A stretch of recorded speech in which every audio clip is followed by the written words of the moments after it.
Good afternoon, everybody. Welcome. So I'm joined by David Paling from Sheffield and Rachel Farrell from London.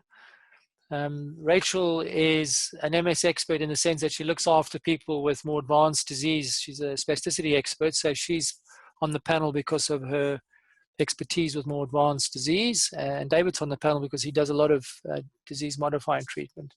So I don't know how upset you were when you heard the news that NICE turned down Siponimod's single technology appraisal for the treatment of patients with active secondary progressive disease. And the question we're posing today in our discussion is, how do we give patients with secondary progressive disease hope in this current environment? And it's summed up because we've only got one question that came in from the registered delegates for today's meeting, and it's from Rifat Tanvir, who works in Lancashire. And he said, the day I heard the news that NICE rejected Siponimod for active secondary progressive MS, I kept looking at my Excel sheet of patients, which I've been carefully preparing for the last year. I've been giving these patients hope, and it breaks my heart to hear this decision. So David, maybe I should ask you, have you been warehousing? It's the term we like to use, is warehousing patients for Siponimod. Well, I've never heard the term before, Gavin, but I have. I've got a list of people who I had been working up over the last year, getting everything in place, getting their bloods in place, getting their scans in place. Really looking forward to this, and I feel guilty because I am partly responsible for creating this hope. We talked about this, and they've been following the progress. So I entirely sympathise with Dr. Tanvir. I'm in exactly the same position. And I think this webinar is really well placed because I need to think about how I can make amends with them and try and give them something to give them hope while we wait and see what happens with the technology appraisal. Yeah. So Rachel, have you had any patients coming into your clinic with progressive disease expecting to be treated with Siponimod? Yeah, so the patients that I would see, they can fall into a variety of cohorts. So, I'm based at Queen Square. Quite a lot of my referrals come from internally. So they're under the care of, MS neurologists who are DMT prescribers.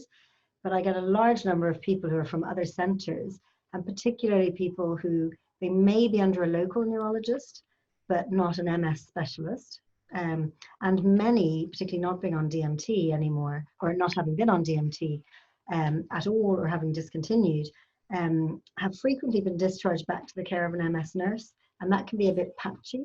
So there are groups of patients who are not really getting guidance about this. So I think that's where I would sometimes take a role, where I'd ask them about their symptoms of progression, when they last had a scan, if anybody's monitored them from a disease activity perspective, and try and flag that up and signpost them, or in fact even request some investigations here. Okay, so that's, I think your experience is probably what goes on in most of the centers. So let's go back to basics then. So David, maybe you want to come, the first question goes to you, is when do you think secondary progressive disease actually begins in multiple sclerosis? It's a really difficult question to answer, Gavin. And I think it probably depends on how hard that you look. Certainly, from MRI studies and pathology studies, there's no clear pathological determinant of whether someone is relapsing, remitting, or secondary progressive. If you give a pathologist a brain scan and you give a pathologist a brain and ask them if someone had relapsing, remitting, and secondary progressive multiple sclerosis, they can perhaps give you a clue, but they wouldn't be able to tell you definitely. And it's sort of beholden on us when we see people in clinic to try and work that out. Certainly, as people become more disabled, it becomes much clearer because we can measure things like their walking speed and their walking capacity. But actually, I think it starts earlier, and particularly when you quiz people about when they really push themselves to extremes, when they walk long distances, when they run, or with cognitive symptoms, when they put themselves in very cognitively difficult situations. I think secondary progressive multiple sclerosis that starts a lot earlier than we recognise. At the moment, we are in a very odd situation where we when we make the diagnosis of secondary progressive multiple sclerosis, we actually inhibit lots of people's DMT treatment choices. So there's actually a negative incentive for us to make that diagnosis. And that was one of the things that I was hoping might change with Siponimod, is that we'd have an earlier, more frank conversation with our patients about some elements of their disease that may be secondary progressive, and how we might help with that. Yeah, so I mean, I think if you've got a worldview, I take the worldview that MS is a biological disease, not a clinical disease, because you can get asymptomatic patients. And if you look at the pathology that drives what we think progressive disease is, it was neuroaxonal loss. It's there from the very beginning of this disease. So in effect, the progressive pathology is there from the beginning. But let's go back to clinical stuff. Rachel, the question that David, the point that David brought up around cognition, do you think we should be able to diagnose progressive disease based on a cognitive profile? So, you know, I always think it's good to look at extremes of phenotype and then kind of work in to, you know, think about what are the cut points for this. You know, I've seen several patients with label of benign MS who frankly, you know, had dementia because their cognitive impairment was so severe and they were not really independently functioning. And there was no other disorder, it was just multiple sclerosis. You know, they're rare, but you do see people like that, and yet when you examine them, their EDSS comes out at around 2 or 3. You know, they're independently mobile, arm function, everything, but it's their cognition. And then, you know, so that's one extreme. And then you look at people that as they get, you know, so progressive disease is there more commonly in older people. So you're looking at cognition in the sense of natural aging, comorbidities. Is there some kind of vascular disease as well? People with more advanced disease have more symptomatic treatments, which can really impact speed of processing and, well, you know, can impact cognitive function. And it's something I always look at with patients if their SDMT is going off. Have we made lots of changes to other medications that might have impacted speed of processing for them? You know, we've looked at this in an ITB study recently where withdrawing the systemic medications, people had significant improved performance on SDMT, on the SORT, so sustained kind of attention test, fatigue scores got better. And then the other thing that can be, you know, if you're thinking about just cognition, is mood. If people have depression, it might then appear to be a cognitive impairment. So I think that's one of the reasons, like that's where using cognition as a marker of the disease progression in the absence of, you know, other functional systems progressing as well can be a little bit tricky. Yeah, so I think the cognitive community in the MS field feel the same way. They think it's very difficult because of the things that affect cognition and the testing of cognition to just rely on cognition. They think it should be part of a battery of tests, which brings up the apps. I mean, you mentioned the SDMT, and I know it's the one that's used the most in clinical practice to monitor cognition. The question, though, is it sufficient on its own, and do we need other metrics? But that also brings up this issue of using applications. You know, do you think, as you're aware, Floodlight's got like a Floodlight app, which is on a smartphone that Roche has been developing. The question then is, could you use their version of the SDMT to track a trajectory over time? David, do you think you could actually diagnose STMS using these monitoring apps rather than an EDSS score, for example, or a walking distance or something like that?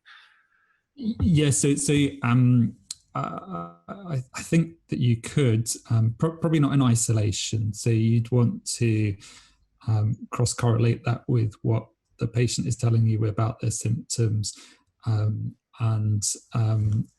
what you knew about their disease and other comorbidities, and also allow for other factors, as Rachel said, allowing for changes in the medication and depression. But I agree. One of the problems that I have in diagnosing secondary progressive multiple sclerosis is I have a very short time with my patients. I have maybe 20 minutes every 6 months or every year. And my diagnosis is of whether or not they're relapsing depends upon their recollection of what's happened over the last 6 months or year. it's often very difficult for people to remember relapses. Most people with MS, their disease isn't completely stable over time. And I'm having to make very difficult decisions based upon 20 minutes of time and a short neurological assessment. So having that extra information about what's really happening to the trajectory, I think could be really helpful. My only slight worry with apps is that they do make you a bit more internally focused about your MS. I think that's not a problem for some people, but certainly for some people that I think can have an adverse psychological impact. And certainly our psychologists do a lot of work on something called acceptance and commitment therapy. And part of that is trying not to think about what happened to you in the past and what's going to happen to you in the future. And my only concern about apps is that undoes some of that psychological work. So whilst they have clear potential, I think we also have to evaluate them in the same way that we would for a medicine and look at potential harms as well. Yeah, I mean, the problem is life is a neurodegenerative disease. So if you're measuring these things in even the normal population, they'll be going off after a certain age. So that's the danger is you may be looking at normal aging effects, and it's difficult to untangle aging from progressive MS. Rachel, a really difficult question. How do you I mean, because one of the problems with MS has always been this two diseases. You know, you have this relapsing remitting MS, and then you tell people they've got progressive disease, and it's like being given a death sentence in the sense that there's nothing we can do for it. So is there a nice way of telling people they've got secondary progressive MS or progressive disease? So I think, you know, there's so many factors in managing, you know, a person with any long-term condition. I think, you know, so some patients, they will do a lot of reading and research and have a huge understanding and become kind of very, you know, professional patients and take a lot of ownership of their disease and self-management. Other people, they don't want that. It's not in their nature, and they find it a bit too overwhelming. But I think, you know, people do need to have an understanding of what the condition is that they have. Obviously, when we think about secondary progressive MS, you know, it's the progression that occurs in somebody who's had a relapse onset type of disease. So, you know, for those patients, you know, they've had time to adjust to their diagnosis, think about treatments. Hopefully, nowadays many have been on treatments, and kind of, you know, have an understanding about what's down the road. I think the majority of patients know that they've become progressive, and they probably don't really want to disclose it, or they probably want to, you know, they will often say to you, you know, oh, I'm fine, I'm stable, I'm not worse, you know, and actually when you go back through all the data, their walking times, you know, their EDSS, there are signs of change there. But, you know, David touched on it earlier, there's a real reluctance to give people a label of something where you don't have a good treatment for them, and then you shut them out from other treatment options as well. So I think it's about working with your patient from day one, you know, in partnership, encouraging self-knowledge and self-management, and having open discussions about, you know, what all of it means. I think you need to respond to your individual patient. If they don't want to know that you think they're progressing and secondary progressive, should you then say it? You know, what if it's put in a letter, or somebody else puts it in a letter? So I think that, you know, the continuity and relationship that you have with an individual is key, and often that's not possible. So they see, you know, rotating registrars, for example, and somebody announces that they're, or sends out a letter saying they're secondary progressive, and that's, you know, in a way what you want to avoid. So I think it's a stepwise adjustment for them. It's about continuity, having an open conversation about it, and, you know, supporting them through that transition. You know, I think the annual review is really key, and it doesn't have to be by a medic. You know, it can be by a nurse or you know, an AHP who's specialised in the area. And touching on what David said earlier about only having 20 minutes, often in a therapy appointment or a nursing appointment, you can get a longer appointment time and actually cover a much more you know, significant range of symptoms and problems for that patient. And as long as that's then fed back to a consultant or to a, you know, a medic from the point of view of kind of the diagnostics and prescribing, I think we probably can get a better, overall assessment of how patients are doing. David, do you want to add to that in terms of preparing your patients for the diagnosis? Yeah, I agree with everything that Rachel says. One thing that I've noticed is that you can't really have progressive multiple sclerosis without realizing it yourself. And there will be something that you've noticed gradually changes over time. And sometimes we are doing our patients a bit of a disservice by brushing this under the carpet and saying everything's okay, because we're sort of ignoring an aspect of their experience. And there's that disconnect between them feeling that things are changing and us not acknowledging it. So I've actually had a number of patients who I've discussed this with find it to be a bit of a relief, because they have an explanation for why things are changing. And so long as you can then package it together with some practical steps that you're going to do to help people with their symptoms, I think you can turn it into a positive. And it also makes for a more honest clinical assessment, because what you're saying marries much better than what the patient's experiencing, rather than you sort of ignoring that things are getting worse and pretending everything is okay. Yeah. So I remember George Ebers in the original London, Ontario natural history cohorts. They were diagnosing SPMS at EDSS scores at 1.5, 2, 2.5. I think the median in their one paper was 2, and they used to do what I would call the stress test. You wouldn't diagnose ischemic heart disease unless you put somebody on a treadmill. We used to do those things, the Bruce protocol. I don't know if we still do those in cardiology, but you wouldn't examine a heart unless you stressed it. And the same thing they used to do with their MS patients. They used to walk them or run them and then examine them afterwards. And the average individual used to develop a drop foot, say, after walking for 10 minutes. And then the following year, they would maybe get it after 5 minutes. And that would be enough for George to retrospectively label them as having SPMS, which is why their EDSS score was so low. Nowadays, we've gone away from that definition. We don't do stress tests and don't look for worsening of function. We look for fixed disability, essentially. And the MS base in Australia have come up with this hitting EDSS 4 and confirmed at 3 months, but you've got to have predominantly pyramidal involvement. And I think that's far too restrictive. It may be a very good definition for natural history and trials, but it misses out all these patients before they hit EDSS 4. So, so this is one of the problems we have in the field. The definition is just so variable. You speak to 10 neurologists, they'll give you 10 different definitions of secondary progressive disease. And I think in the Swedish database now, they're seeing secondary progressive labeling going. I think the average EDSS now is close to 6 before they get labeled with secondary progressive disease. And that's got nothing to do with the biology of the disease. That's almost certainly got to do with access to disease-modifying treatments.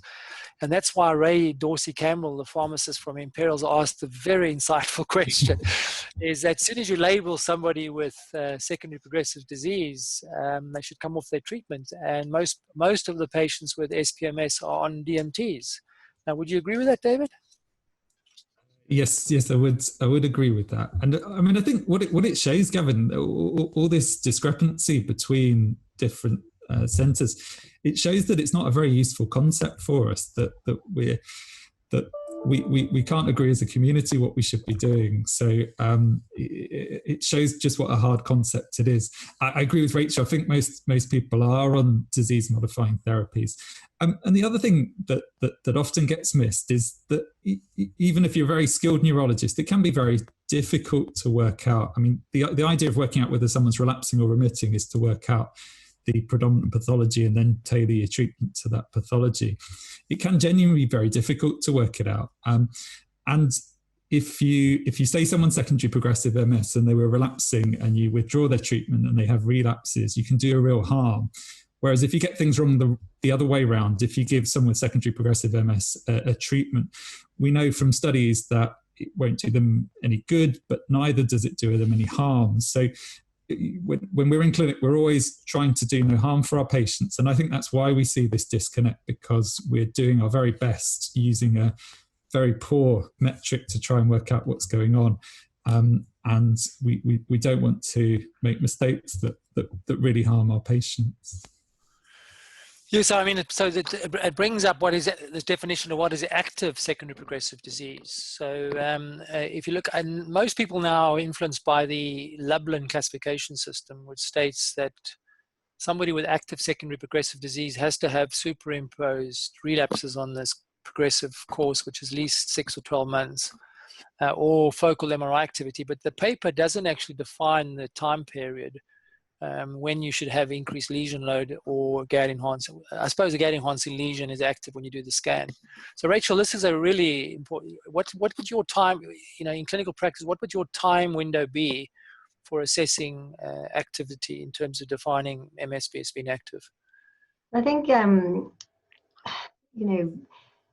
in a patient who hasn't had so if somebody's had a clinical relapse, that's different. If they are just progressing, there hasn't been any kind of relapse activity, and they've had a scan.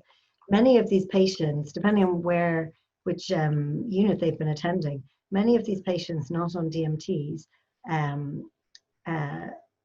they haven't had a scan for years. So you do a scan, and then you're comparing it to the scan from 10 or 15 years ago, and they've loads more lesions. But does that mean anything?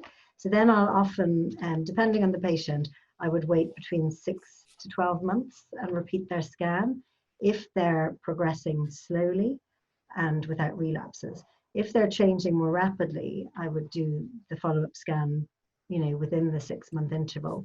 And I'd include particularly the cervical cord, but I'd want to do the spinal cord as well, because I think there's quite a few patients who are progressing, and particularly from a motor point of view, and their brain scans haven't particularly changed, but they have, a lesion in the cord that's changing or expanding, or a new lesion. Okay, so Rachel, you saying that then these patients that have been ignored in terms of follow-up should have a rebaselining scan, and then you would follow them up with serial scanning after that. Yeah. Now, this has enormous resource implications, to try and find these patients with active MS then that have been smoldering away. I call it smoldering MS away, is going to block up our MRI scanners. So David, have you spoken to your radiology department about putting all your SPMS patients through scanners to rebaseline them? Yeah, I have. I mean, they say they'll do what they have to do, and I mean, they're actually quite nice to us because they do so many scans for strokes and TIAs that everything else is small potatoes. So it is worth having the conversation and pointing out that even though this seems like a lot of people, it's tiny compared to the amount of strokes and TIAs they have to look for. I wonder if I could ask you a question, Gavin. Rachel makes a really good point about the fact that you might see someone and not have a baseline MRI scan to go on, and it's very difficult to understand their sort of their burden of inflammatory disease on that point on a single MRI scan. Do you think this is somewhere we could use neurofilaments? Could that be helpful? Yeah, well, we've actually been using neurofilaments in this situation before, because we have had a compassionate use subcutaneous cladribine treatment program, yeah.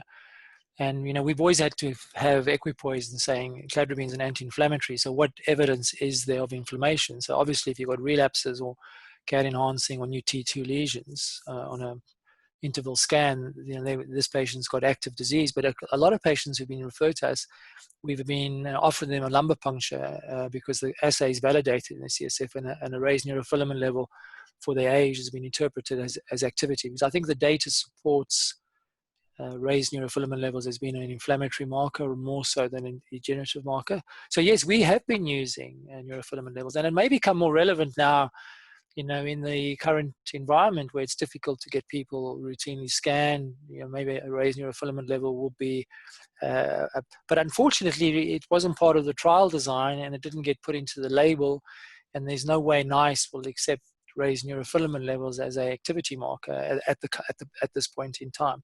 But I think those of us who use neurofilament levels do appreciate it. It does actually add value. And I think the reason why it adds value is because, as we know, the resolution, you're an MRI expert, David, the resolution of an MRI in terms of what size lesion it picks up is probably about 4 millimeters, maybe 3 in a good scanner. And so a lot of MS is microscopic. And so at least neurofilament levels integrates the inflammatory burden at the time and may provide additional information. And actually, we've just done a audit of all our patients where we've been doing neurofilament levels, and about 10%, 1 in 10 of our decisions have been influenced by the neurofilament level only. And so, yes, I do think it will change practice when it gets adopted more widely. And I'm not saying it's going to be the only thing that changes practice, but it adds to a bigger picture. And at least you feel a bit more comfortable putting somebody on anti-inflammatory therapy if you've got some evidence of inflammation. A raised neurofilament level probably stays raised for about a 3 to 4 month period after a focal event. So it gives you some confidence that they've probably got some ongoing inflammation. I just, and I absolutely agree. I think neurofilament plays a role, and having, real kind of, tissue biomarkers that are, not only relying on imaging as the biomarker will be important, but in clinical practice, if you think of the burden on the patient and of resource, lumbar punctures in daycare units, patients don't like them. Even if you are using atraumatic needles and ultrasound and a very experienced team, patients don't like having an LP. And it takes a lot more resource and manpower than an additional scan. So yes, we'll be sending patients for more MRI, but I'd probably want 2 scans within a reasonable time of each other. And then if that didn't show anything, but the patient is still getting worse, then you might say, well, we'll do a lumbar puncture, and neurofilament. And if it's really low, then we'll just say, well, there's no activity at this time. But I'm not sure I'd get somebody who hasn't had a scan for years and do a scan with no GAD enhancing lesions and then go straight to an LP. Yeah. No. So we've always pulled up their previous scans. Actually, we hopefully be able to move to peripheral blood neurofilament levels once we find what's a meaningful normal value. The problem with neurofilament levels in the peripheral blood is they're heavily affected by an age-related increase after about 55. And so how do we adjust for the age-related changes? And until we get some more information about how age interacts with neurofilament levels in MS populations, it's very difficult to set proper normograms to know where the cutoffs are. We've got some learning experience. David, have you been using a lot of ocrelizumab in primary progressive MS in Sheffield? Not a whole lot. So we did start a few people. We've sort of put that on hold a bit because of the pandemic. But we had a cohort who we did start before. And so what are you using as your window for activity on MRI scan in the PPMS population? So we're being flexible with our MDT and discussing cases on an individual basis, but generally we feel within the last three years new lesions or a gadolinium enhancing lesion. So what does NHS England say? Says within. It's quite hard to interpret. My interpretation, if you go through it, is there is talk about 3 years. So we've taken 3 years. But I mean, with all these things, Gavin, you have to take it within the correct clinical context and within an MDT decision-making framework. I think, and I also think about 3 years. About 3 years. About 3 years. Yeah, so we kind of in the same ballpark. We like to show activity in the last 2 years, but obviously from a logistic and pragmatic point of view, you just got to be able to say, well, actually this patient hasn't had a baseline scan in the last 3 years.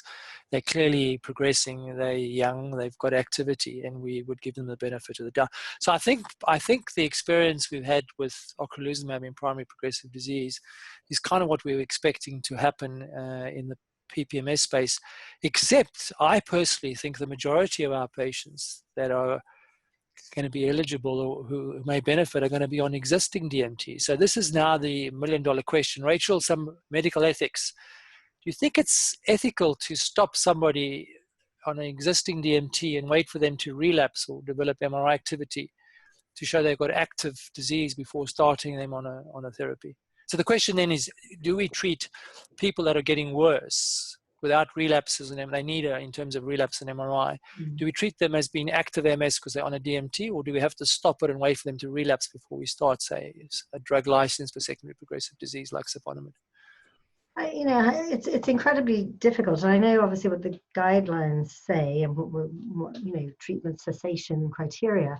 But if you have somebody who had however many relapses and such activity that made them eligible for a particular disease-modifying treatment, particularly if they're on the highly active treatments, and then they are relapse-free and have a period, and then over time are slowly progressing. Do you call them secondary progressive? Or, and this is where the whole discussion about, why do we chop up MS into relapsing, remitting, secondary progressive, primary progressive, when biologically, MS is one disease, with varying amounts of inflammation at certain times, but fundamentally, a lot of people with MS will have the neurodegenerative, will have neurodegeneration that's there from the onset, but their reserve is so good it's not so apparent until they hit a point where it becomes more clinically apparent. So we kind of call it the step change of now you're secondary progressive, but fundamentally it's just that slow change from the outset. Because even you look at all of the trials for relapsing remitting MS, it doesn't get rid of all progression, or changes on the EDSS. They've fewer relapse rates, they've less new lesions and a tendency to progress more slowly, but it doesn't eradicate it. So would you then say you're now secondary progressive and we're going to stop this treatment, when depending on which one you're using, there's a risk of rebound? And we've seen that particularly with fingolimod. Patients can rebound if they've come off their treatment. So do you, in these patients, so obviously imaging is one thing. Are they still getting new lesions? Is there any change? I think neurofilament can play a role there, perhaps, But even if they are relapse free and the neurofilament levels are low, does that mean that they've no inflammatory activity anymore, or does it mean that they're well treated? Yep. I mean, this is kind of the ethical debate we're going. So, David, have you got any personal anecdotes of patients you've diagnosed with SPMS, taken them off their therapy, and then they've gone on to have catastrophic relapses? I know I've got a few of those cases in my closet, and they haunt me. Those patients, some of them do. Yeah, I do, and like you, Gavin, it haunts you, and it makes you think twice about doing it in again. I had a patient who I was fairly sure had secondary progressive MS, and I think they did have secondary progressive MS, and was on beta interferon and hated their injection, was getting lots of injection-related side effects. So I discontinued their beta interferon and thought I was doing everyone a big favour. And about a year later, they had a very, very severe brainstem relapse. They had to be plasma exchanged. They were in a rehabilitation facility for about 4 months, and even now are significantly impacted by that. And these things do change the management, but also they show the real harm that we're having to deal with here with our decisions. These aren't just, it's very easy for people to look at spreadsheets of drug costs and tell us what we have to do. But when you make the wrong decision, you can cause a lot of harm. And it genuinely is really, really hard to tell who's relapsing and who's progressive in clinic. And I think our tendency is to make sure that we don't harm our patients. And those experiences do really impact you. So, I mean, and there's typical examples where we were forced to stop the drug because these patients were in trials. We had the natalizumab and Tysabri secondary progressive trial, the FIRM study. And I think we had about 8, Turner was our principal investigator. And when we stopped the natalizumab, because they all went into the open label extension, 3 of the 8 patients had pretty bad relapses. And the MRI scans lit up, like a Christmas, those like rebound cases.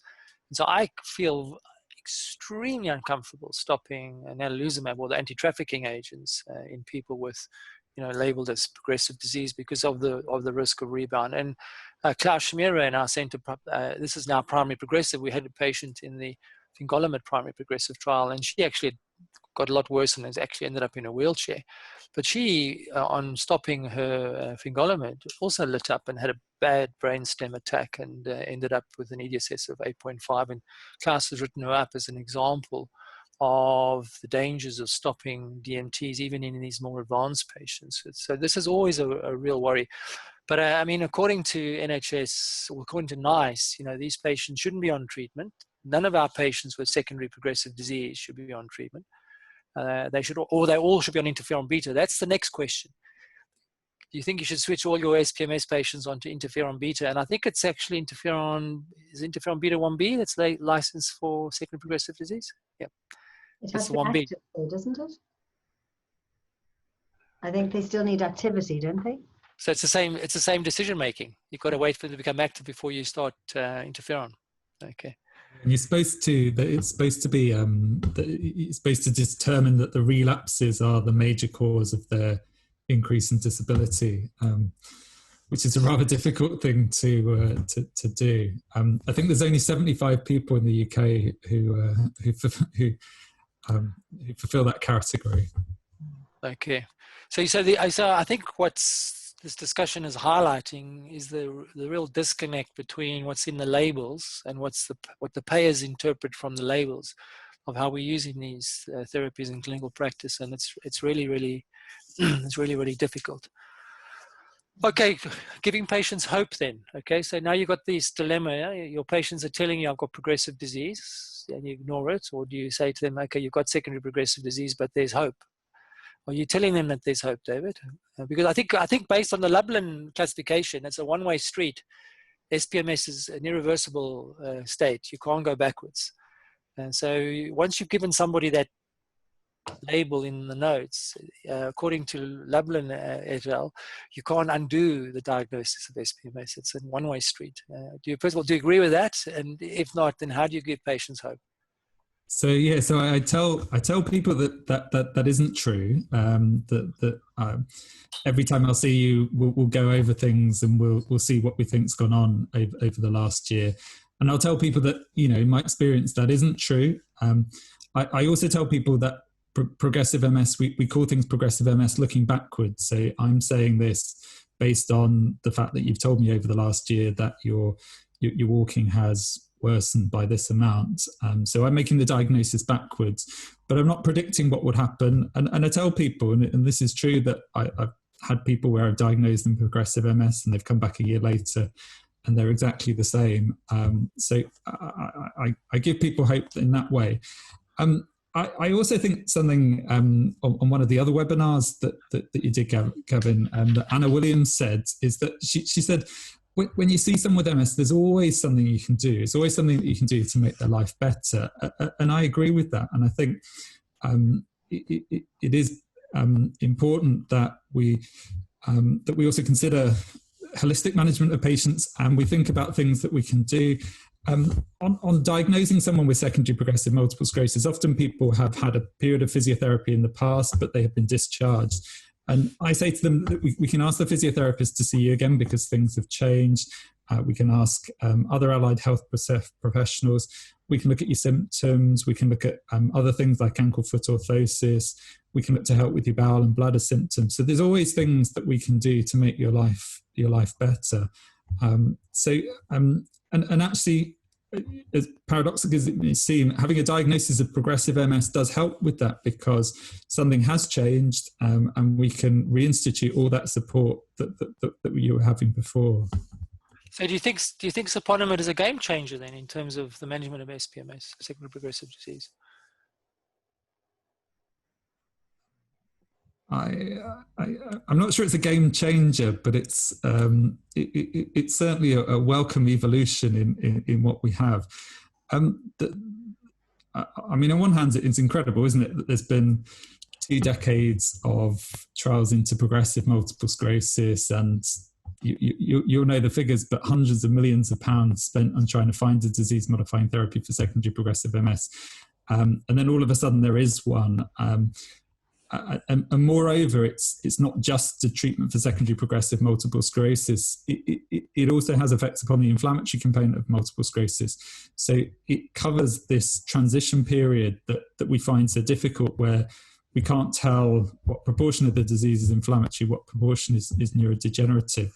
And it has some really good data in terms of a reduction in levels of cerebral atrophy, which, for example, other anti-inflammatory medication, fingolimod in primary progressive MS, natalizumab in secondary progressive MS don't have.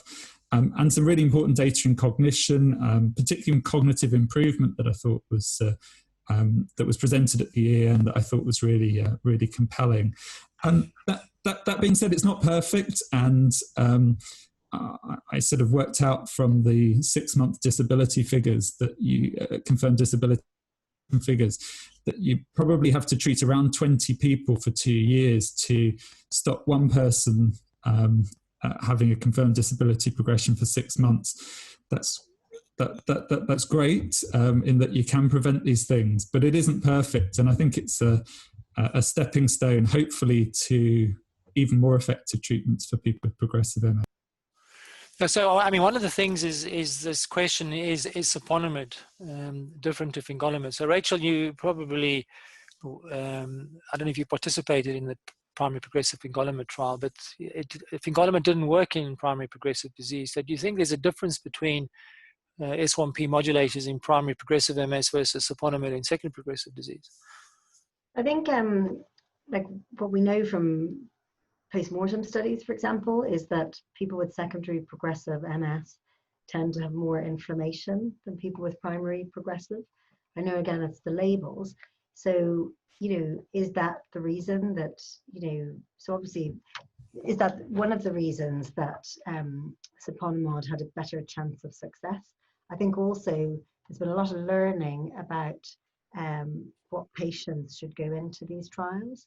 So these were patients with evidence of disease activity, in general going in, or the people who responded were the people with MRI activity. And that's the same if you look at the oratorio trials, so ocrelizumab and primary progressive. You saw quite large numbers of inflammatory activity in this patient cohort.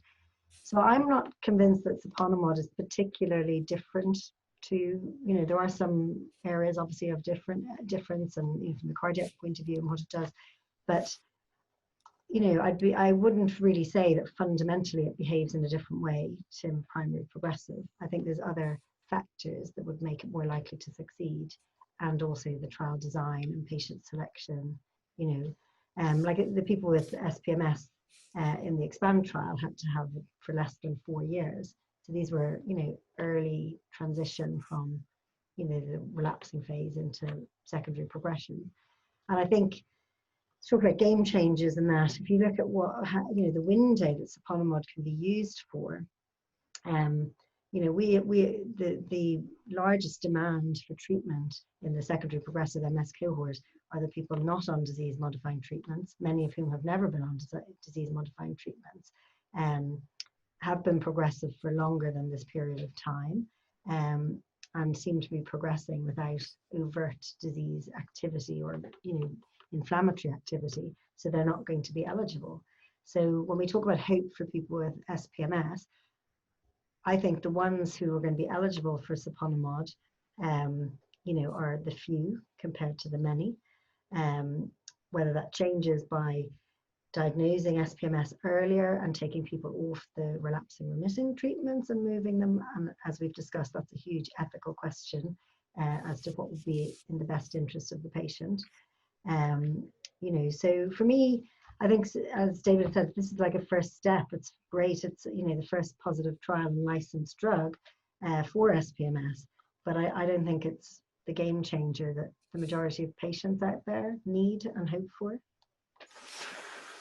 Yeah, well, so, I mean, I actually got a conflict here because I actually was on the steering committee, and I think you're right. We've learned how to do trials in progressive MS because we clearly powered the study to have enough patients, and it was event-driven, so it wasn't fixed duration. Whereas the primary progressive fingolimod trial was much smaller in terms of number of patients, and it wasn't event-driven. So we kind of gave ourselves the best shot of getting a positive trial, and I think the real lesson is. Natalizumab in the AFFIRM trial, that was a fixed duration trial, and if you look at the data, it was clearly moving to being positive. If that trial was longer, almost certainly natalizumab would have been found to be effective in second progressive disease. And I think what underpinned this was good trial design, but there are differences that I think that distinguish Siponimod from fingolimod, and I had the same opinion as you. Another one, it's a class effect, but fingolimod had no impact on brain volume loss in the primary progressive population, and it's clearly got a significant effect. So it's doing something in terms of brain volume loss, and its biology is a little bit different. Fingolimod is actually an inactive compound. It's got to be phosphorylated. Siponimod is active. It seems to be more active on the S1P5 receptor, which is on glial cells. So there is potentially a direct CNS effect that at least could potentially explain some of the observations we've seen. And this is why I think the cognition data, although it's not a massive effect, is really important in differentiating the primary progressive fingolimod trial from the Siponimod SPMS trial. But I don't think NICE would have taken cognition into account because it wasn't part of the primary or secondary outcomes. It was exploratory. So that makes it difficult for, anything that's exploratory is not part of their approach. David, have you mentioned to your patients that you've been warehousing about the cognition? Do you bring it up in clinic or not? I haven't really. It's quite a complex thing to talk about. So no, I've just been talking about physical disability. But having seen the most recent cognitive data, it is something I think it's quite compelling. I mean, about one in 10 people more on Siponimod get a cognitive improvement as compared to placebo. So these people are, they're learning how to do the symbol digit modality test, and I think that's a fairly powerful measure of brain health. But yeah, I haven't mentioned it to people. I'm sort of glad that I didn't really now that all this now we're not allowed to use it. All right, so so now the difficult question is you've got this patient of yours who you promised Siponimod to. They may be expecting to get early access to it. Now, how are you going to break the news to them that NICE has said no?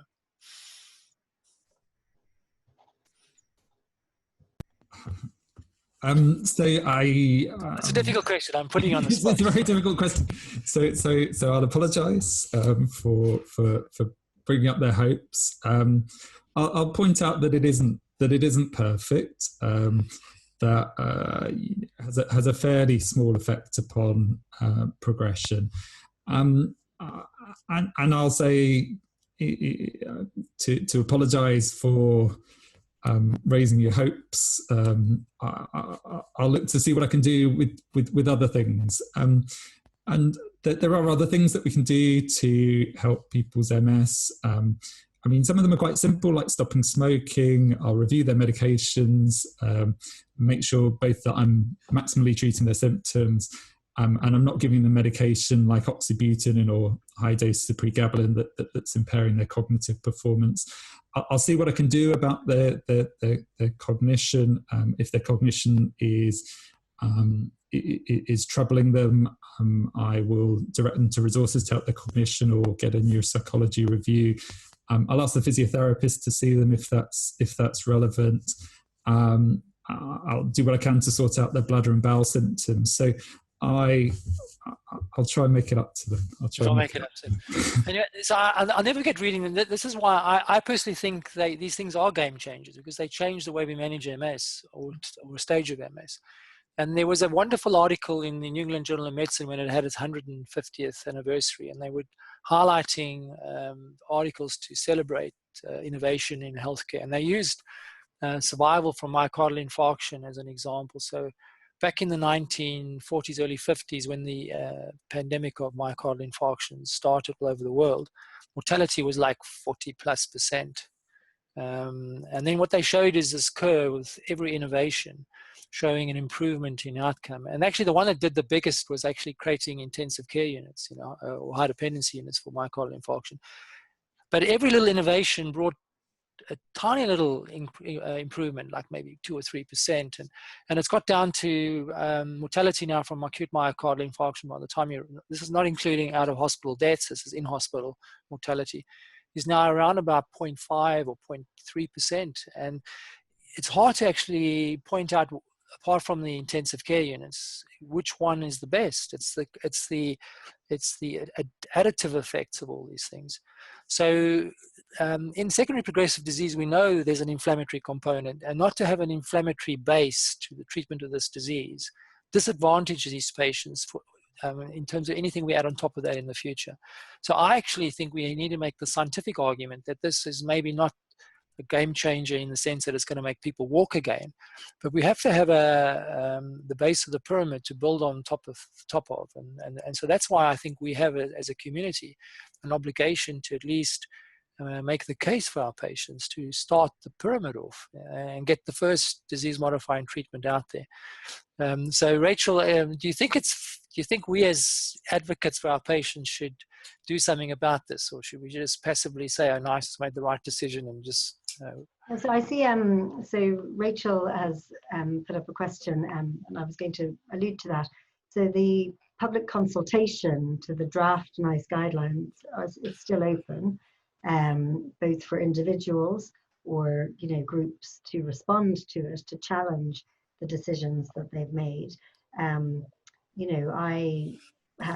I've frequently responded to these to draft guidance on a variety of things in the past, both individually and as a professional group.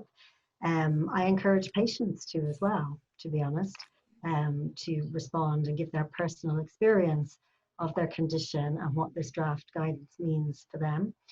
If that can be put together with a group, it's maybe more powerful, but the individual statement, I think is important as well. So will this be reversed? I think if it just comes down to cost, there's obviously room for negotiation with NICE. So pharma companies, NICE often say there is an effect, but at this cost, it's not cost effective. I think one of the problems with this is they want another trial, is my understanding, that they kind of feel that, the amount of evidence isn't sufficient, which is somewhat surprising. But so I think if it just is cost, there's always negotiation. And we've seen that with several other products or, drugs before. But I agree, I think we have to advocate for our patients. We have to respond to the consultation, and then to continue to lobby for access to treatment. I agree with what David's saying as well. We definitely need to not ignore very good symptomatic treatment, and it can be quite complex for these patients in optimizing their level of function, their quality of life, and actually good symptom management can be instantly transformative for patients, and have a really significant impact in the short term. And there's very limited access for a lot of these patients to specialist complex symptom management, depending on where they're located around the country, their ability to travel to a specialist unit, and what treatments they've access to. It's moving away from Siponimod, but I'm sure everyone knows that prolonged release famotidine has now been approved by NHS Wales and NHS Scotland, but is still not approved by NHS England, which hopefully will change. This is a really cheap medicine, with the discounted price that the Scottish and Welsh decision have been based on. It'll cost about £2,000 a year for patients. And for some people, it really transforms their level of function. So I think, very much we need to pursue the DMT aspect. But as David said, in this individual case, the benefits to the patient are on an individual basis are going to be relatively small, you know. So we need to ensure that resource kind of, you know, the resource is there for all aspects of the disease. And there are many, many patients with secondary progressive or primary progressive MS who are not eligible for Siponimod, and you know, we need to ensure they're not forgotten. You know, so the wheelchair users, people with much higher EDSS, whose needs are more complex as well. I mean, there's a question from Ali there, which is you kind of addressed in yours about the quality of life. I think you've been saying that quality of life is probably more likely to be improved by optimizing all the symptomatic problems than the Siponimod on its own. In the short term, I think Siponimod, probably its place is for the people who are earlier into the progressive course, are then maintained on an you know, an immune modulatory treatment, and get good complex symptom management. That's the ideal. And I mean, we know that exercise has a really positive impact on MS, and ensuring that patients have regular reviews, regular input. If they're changing year on year, they need input year on year to adapt to, you know, how much exercise they should be doing, what kind of, you know, routines are have a positive effect on their MS. So I think one of the advantages of Siponimod, it'll actually stimulate the development of services. I'm not talking about at the National Hospital where you're working necessarily, but in general, it'll stimulate the development of specialist services around more advanced or progressive MS, and these things will hopefully, it'll act as a catalyst to build on better symptomatic management and the additional services. So I think that's kind of what happened with interferons when they came out. You know, they weren't that great in terms of their overall efficacy, but the services that emerged on top of the launch of interferons really was the game changer in terms of offering people with multiple sclerosis so much more in terms of specialist services.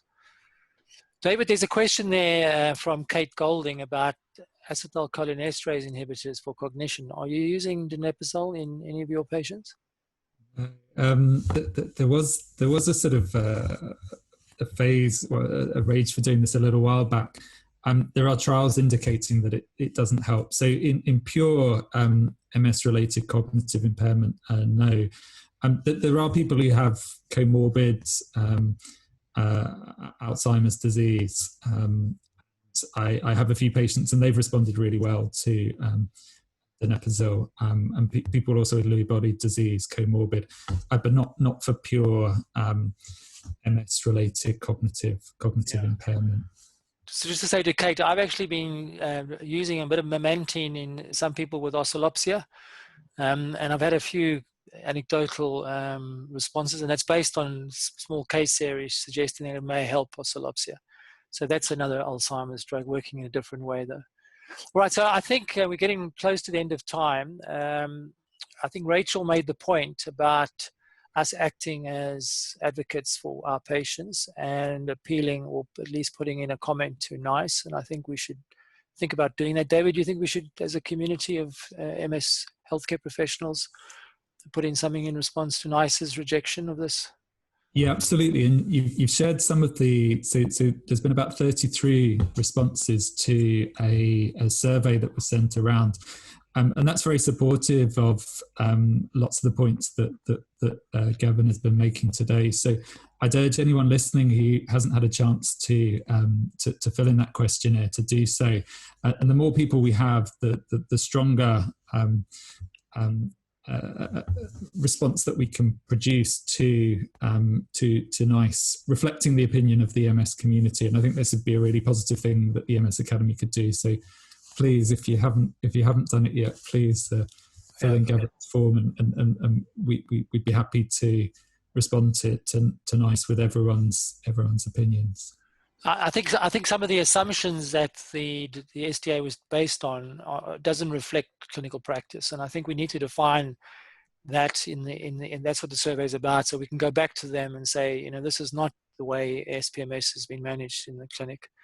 Yeah, and it's very impactful, isn't it? If you get 100 people to say that actually the clinical assumptions have been wrong, people who look after people with MS every day, then it's very hard to ignore that that feedback. So yeah, please fill in Gavin's questionnaire. Yeah, and I also think that you know, we have got a track record. So we actually did the same thing with the primary progressive ocrelizumab appeal, and we put in quite a strong argument from the MS community, and so it did help. Basil got a question there. We've got 1 minute, Basil. The Italian HSCT data suggests that treatment is very effective in patients with second progressive MS with active disease. We need to be more proactive in the management of those patients. And I think, Basil, we've been kind of saying that, is that we completely agree with you that if somebody's got active SPMS, they should not be left alone. They should be treated. The question is, a lot of those patients are probably on DMTs right now. But if they're not on any DMTs and they've got a secondary progressive label in their notes, then we don't have an option to treat them at the moment. And I think that's why having Siponimod available would be you know, spread the hope. Okay, thank you, Rachel, for final comment. No, I think we've kind of covered all of it, and you know, I think there definitely is hope across MS. We're in a better place than we've ever been. And there's a lot more coming. Siponimod's one thing. There's lots more trials. There's lots more platforms looking at, you know, neuroprotection, remyelination. And when you think of how far we've come in the last 20 years, I imagine there's going to be great leaps, you know, in the next while. Okay, thank you very much. I'd just like to thank David and Rachel. And please, if you can, share that survey with your colleagues in your centres and anybody else you know, because the more people we have respond to it, the better the information we get and the more convincing it will be for NICE. Thank you.